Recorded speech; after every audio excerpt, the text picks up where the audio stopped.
The whole yard's been aerated, the front's been fertilized, and now it's time to overseed in the back. Overseeding is just simply spreading seed over the existing lawn. But in my case, in the back and on the side where the Bradford pears are, I hardly got a lawn to speak of. There's still tiny pieces of grass that exist back here, but for the most part, it was all mainly moss. So I'm going to take some new seed, throw it out over this area, and see what we get. Overseeding is an easy way to fill in bare spots, and it's also gonna make lawns thicker. The thicker the lawn, the more grass we got, the less chance of weeds we're gonna have. There's a few things we need to know and understand before we overseed. The first thing we should do, and it's what I've done, is get a soil test. The soil test will tell us if there's any kind of adjustments or amendments that need to be made to the soil.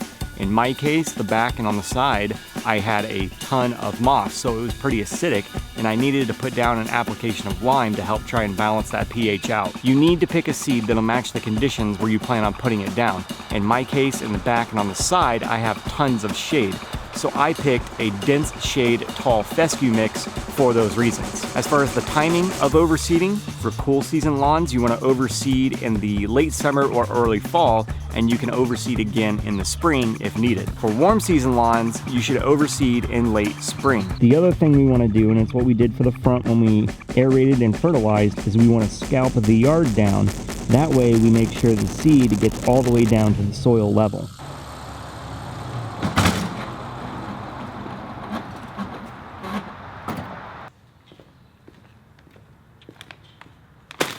Now that we know and understand all of that, all that's left to do is put out the seed.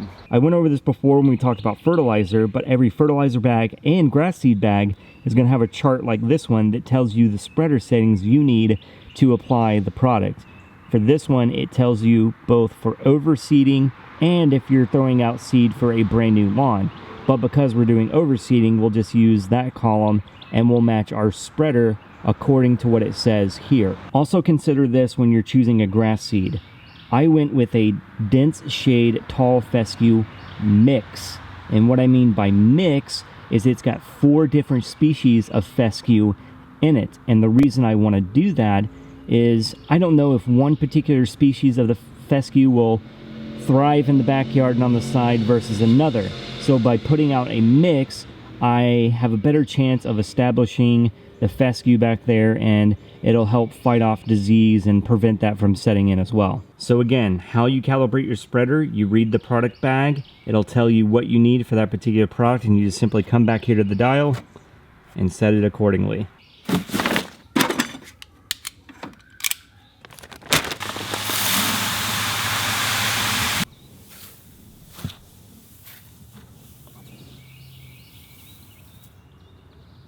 Just like my fertilizer, I'm going to throw down my edge control and make a trim pass on the perimeter of the yard. Again, I do not want to waste my product by throwing it into areas that I don't want, like the jungle. I want to try and get as much of it in the yard as possible.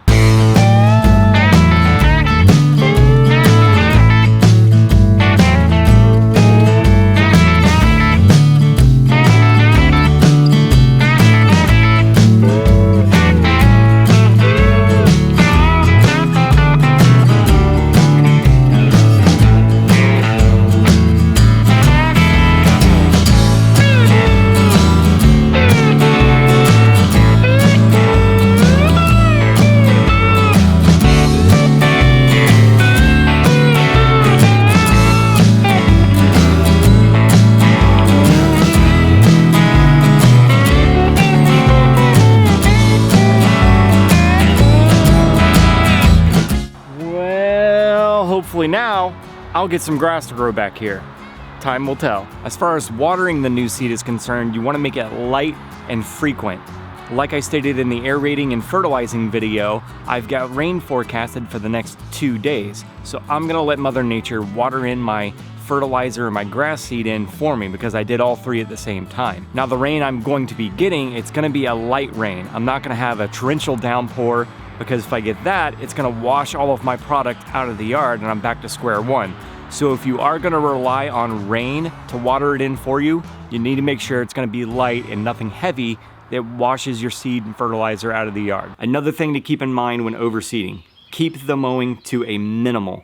I'm probably gonna wait about 4 weeks before I even think about putting my mower in the areas that I've put down seed, because I really wanna give it a chance to really establish itself. As far as fertilizer is concerned, I would wait about 2 weeks or until the seed has started to establish itself before putting any of that down. Depending on your soil analysis, you can use a starter fertilizer if need be, or something that has a high phosphorus count, because that can create a really good root development. Again, daily watering is important, but just make sure to keep it light and frequent. Let me think.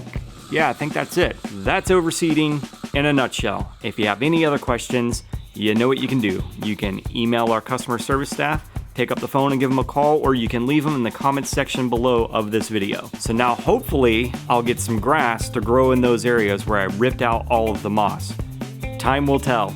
So make sure to click this button to subscribe to our channel and click this playlist to see all the videos we've done in the series so far, and continue to follow along with me as I learn what it takes to do my own lawn care.